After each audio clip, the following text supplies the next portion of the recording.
கடந்த ஆண்டு நடைபெற்ற டிஎன்பிஎஸ்சி குரூப் 4 தேர்வுக்கான காலி பணியிடங்கள் அதிகரிக்கப்பட்ட நிலையில் கலந்தாய்வு மற்றும் சான்றிதழ் சரிபார்ப்பிற்கான தேதிகள் அறிவிக்கப்பட்டுள்ளன. 6724 காலி பணியிடங்களை கொண்ட டிஎன்பிஎஸ்சி குரூப் 4 தேர்வு கடந்த ஆண்டு ஜூன் 9ஆம் தேதி நடைபெற்றது. இதற்கான முடிவுகள் கடந்த ஆண்டு அக்டோபர் மாதம் வெளியான நிலையில் தேர்ச்சி பெற்றவர்கள் தங்கள் சான்றிதழை பதிவேற்றம் செய்ய டிசம்பர் 21ஆம் தேதி வரை அவகாசம் வழங்கப்பட்டது. இந்நிலையில் அடுத்த 10 வேலை நாட்களுக்குள் கலந்தாய்விற்கான பட்டியல் மற்றும் தேதிகள் அறிவிக்கப்பட்டதாக டிஎன்பிஎஸ்சி தெரிவித்துள்ளது. அதன்படி வரும் 22ஆம் தேதி முதல் மார்ச் 12ஆம் தேதி வரை அரசு விடுமுறை தினத்தை தவிர்த்து அனைத்து நாட்களிலும் கலந்தாய்வு நடைபெறும் என தேர்வாணையம் தெரிவித்துள்ளது. குரூப் 4 தேர்வில் தேர்ச்சி பெற்றவர்களுக்கு கலந்தாய்விற்கான விவரங்கள் மின்னஞ்சல் மூலம் அனுப்பி வைக்கப்படும் என்றும் குறிப்பிட்ட தேதியில் கலந்தாய்வில் கலந்து கொள்ளாதவர்களுக்கு பணி வாய்ப்பு வழங்கப்படாது என்றும் டிஎன்பிஎஸ்சி விளக்கம் அளித்துள்ளது. இந்நிலையில் குரூப் 4 நிலையில் உள்ள வனக்காவலர் வன பாதுகாவலர் பணிக்கான கலந்தாய்வு மற்றும் சான்றிதழ் சரிபார்ப்பு தனியாக நடத்தப்படும் என்றும் தேர்வாணையம் தெரிவித்துள்ளது. இதனிடையே குரூப் 4 பணிக்கான காலி பணியிடங்கள் தொடர்ந்து அதிகரிக்கப்பட்டு வந்த நிலையில் கடந்த மாதம் 30ஆம் தேதி மேலும் 41 இடங்கள் அதிகரிக்கப்பட்டு மொத்தம் பணியிடங்களின் எண்ணிக்கை 9532 உயர்ந்துள்ளது.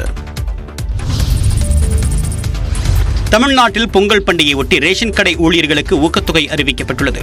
பொங்கல் பண்டிகையை ஒட்டி ரேஷன் கடைகளில் பொதுமக்களுக்கு பொங்கல் பரிசு தொகுப்புகள் வழங்கப்படுகின்றன. இந்நிலையில் பொங்கல் பரிசுகளை விநியோகம் செய்யக்கூடிய ரேஷன் கடை ஊழியர்களுக்கு தமிழ்நாடு அரசு ஊக்கத்தொகை அறிவித்துள்ளது. அதன்படி பொங்கல் பரிசுகளை விநியோகம் செய்யக்கூடிய விற்பனையாளர்கள் மற்றும் கட்டுநர்களுக்கு ஒரு குடும்ப அட்டைக்கு 50 காசுகள் வீதம் ஊக்கத்தொகை வழங்கப்படும் என்று கூறப்பட்டுள்ளது.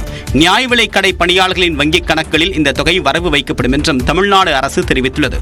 இதற்கான செலவுகள் முதலில் கூட்டுறவு சங்கங்களின் நிதியிலிருந்து மேற்கொள்ளப்பட்டு பிறகு நடப்பாண்டிற்கான மானிய தொகையில் சேர்க்கப்படும் என்றும் விளக்கம் அளிக்கப்பட்டுள்ளது. 12ஆம் வகுப்பு மாணவர்களுக்கான செய்முறை தேர்வுகளை பிப்ரவரி 7ஆம் தேதி முதல் 14ஆம் தேதிக்குள் நடத்தி முடிக்க அரசு தேர்வுகள் இயக்ககம் உத்தரவிட்டுள்ளது. 11 மற்றும் 12ஆம் வகுப்பு மாணவர்களுக்கான செய்முறை தேர்வு நடத்துவது குறித்த வழிகாட்டு நெறிமுறைகளை அரசு தேர்வுகள் துறை வெளியிட்டுள்ளது. இது தொடர்பாக அனைத்து முதன்மை கல்வி அலுவலர்களுக்கும் அரசு தேர்வுகள் இயக்ககம் சார்பில் சுற்றறிக்கை அனுப்பியுள்ளது. அதன்படி 12ஆம் வகுப்பு பொதுத் தேர்வு எழுதும் மாணவர்களுக்கான செய்முறை தேர்வு பிப்ரவரி 7ஆம் தேதி முதல் 14ஆம் தேதிக்குள் நடத்தி முடிக்க வேண்டும் என்று அறிவுறுத்தப்பட்டுள்ளது. 11ஆம் வகுப்பு பொதுத் தேர்வு எழுதும் மாணவர்களுக்கான செய்முறை தேர்வு பிப்ரவரி 15ஆம் தேதி தொடங்கி 21ஆம் தேதிக்குள் முடிக்க வேண்டும் என்று அரசு தேர்வுகள் இயக்ககம் உத்தரவிட்டுள்ளது. மார்ச் மாதம் பொதுத் தேர்வு நடைபெறவுள்ள நிலையில் பிப்ரவரி 1 மற்றும் 2வது வாரத்தில் செய்முறை தேர்வுகள் நடைபெறுகின்றன. திருப்பதியில் கூட்ட நெரிசலில் சிக்கி தமிழ்நாட்டைச் சேர்ந்த 2 பெண்கள் உட்பட 6 பேர் உயிரிழந்தனர்.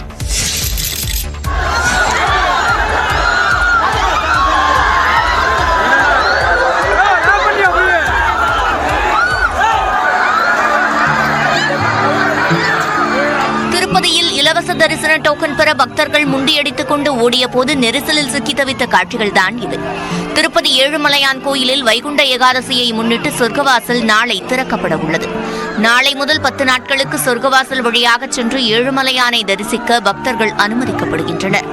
நாளை சாமி தரிசனம் செய்ய விரும்பும் பக்தர்களுக்காக சர்வ தரிசன டோக்கன்கள் இன்று அதிகாலை முதல் விநியோகிக்கப்படுவதாக அறிவிக்கப்பட்டது. இலவச டோக்கன் பெற நேற்று மதியம் முதலே சுமார் 1 லட்சம் பேர் குவிந்தனர். வைராகிப்பட்டிடையில் அமைக்கப்பட்ட கவுண்டரில் பல்லாயிரக்கணக்கானோர் குவிந்ததால் பெரும் கூட்ட நெரிசல் ஏற்பட்டது. ஒருவரை ஒருவர் முந்தி செல்லும் போது தள்ளுமுள்ளு ஏற்பட்டு பலர் கீழே விழுந்தனர். அவர்கள் மீது மற்றவர்கள் ஏறி நடந்து சென்றனர். நெரிசலில் சிக்கியவர்கள் கதறி துடித்தனர். இதில் சேலம் மாவட்டம் மேச்சேரியைச் சேர்ந்த மல்லிகா, பொள்ளாச்சியைச் சேர்ந்த நிர்மலா மற்றும் ஆந்திராவைச் சேர்ந்த 4 பேர் என மொத்தம் 6 பேர் உயிரிழந்தனர். 34 பேர் காயங்களுடன் மீட்கப்பட்டு மருத்துவமனையில் அனுமதிக்கப்பட்டனர்.